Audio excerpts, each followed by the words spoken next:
karamdaman, at idinadalangin namin na yayamang binuksan mo sa kanya ang pintuan ng mahabang buhay, ay tanggapin mo siya sa iyong mga maluwalhating kaharian, upang matamo niya kasama ng lahat ng iyong mga lingkod, sa lahat ng dako, ang hindi kumukupas na tagumpay, sa pamamagitan ni Jesucristo ang aming Panginoon.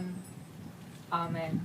Kapahingahang walang hangganang igawad sa kanya o Panginoon, at hayaan ang liwanag na walang hangganang tumanglaw sa kanya. Mahimlay nawa siya sa kapayapaan.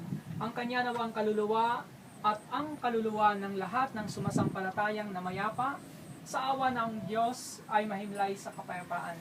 Sa ngalan ng Ama, ng Anak at ng Espiritu Santo. Amen.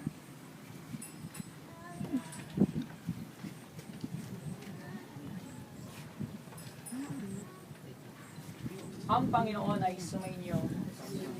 Mga kapatid, patuloy nating alalahanin ang ating kapatid na si Remedios. Patuloy tayong mag-alay ng mga panalangin na nawa ang kanyang kaluluwa sa awa ng Diyos ay mahimlay sa kapayapaan. Sa ngalan ng Ama, ng Anak at ng Espiritu Santo. Amen. Magandang tanghali.